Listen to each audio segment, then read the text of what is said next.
LAC पर तनाव कम करने के लिए आज फिर से एक बैठक होनी है भारत चीन कमांडर्स के बीच। 16वें दौर की वार्ता होनी है भारतीय क्षेत्र चुशुल में। दोनों देशों की ये बातचीत होनी है।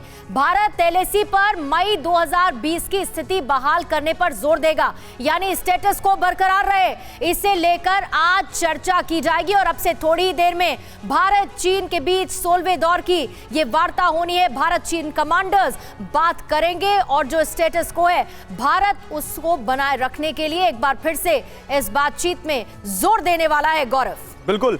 और भारत चीन के बीच कोर कमांडर्स लेवल की ये बैठक जो 16वें दौर की है, 4 महीने बाद हो रही है। पूर्णिमा, ये पहली बार है जब इतना बड़ा गैप है। 15वें और 16वें दौर की बातचीत के बीच 4 महीने का गैप रखा गया है।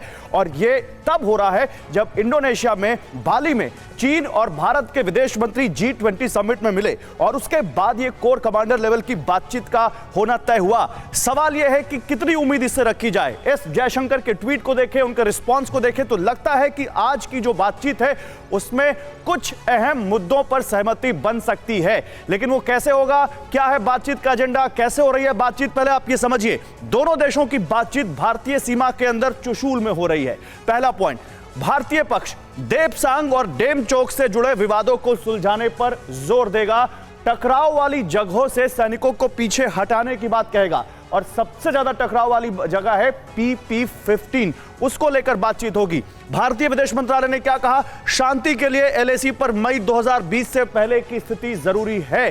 पहले की स्थिति पर ही बातचीत होगी। एलएसी पर तनाव कम कर शांति बहाली जरूरी है, यह कहा है भारत पक्ष ने।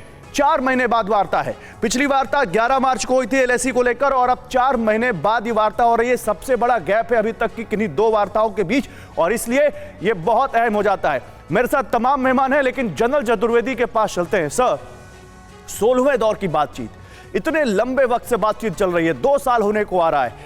क्या माने कि जो बैकड्रॉप हमने देखा, पहले वांग यी आए यहां पर, फिर उन्होंने ब्रिक्स समिट में पीएम मोदी को शामिल होने के लिए कहा, उसमें बातचीत हुई होगी, जरूर हुई होगी। और उसके बाद जब G20 समिट में एस जयशंकर और वांग यी, चाइना के विदेश मंत्री, मिलते हैं और उसके करीब 7-8 दिन बाद ये बातचीत होती है। कितनी उम्मीदें हैं आपको इस बातचीत से आज?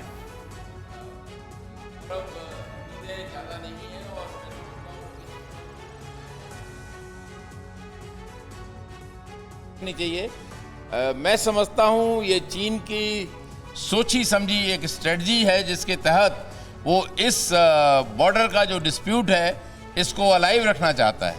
नहीं तो 1993 में जब प्राइम मिनिस्टर नरसिम्हा राव के टाइम में peace and tranquility TT sign करने के बाद तमाम बैठक हो चुकी हैं, उसमें भी हर बार जो लाइन ऑफ कंट्रोल के जो ऑथेंटिकेटेड मैप्स हैं उनको भी साइन करने से चीन ने मना कर दिया, जबकि वो खुद राजी थे। एक बार सब कुछ तय हो गया था, बस नेक्स्ट डे जब साइन होने थे तब भी नहीं किए।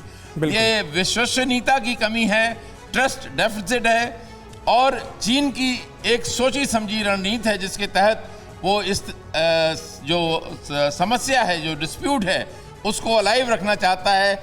और भारत को हमेशा, यानी आप ये कह रहे हैं कि चीन अभी फिलहाल चाहता ही नहीं कि इस समस्या का पूरी तरह से हल निकले और ये कहीं ना कहीं उसके रुख में हम लगातार देख रहे हैं।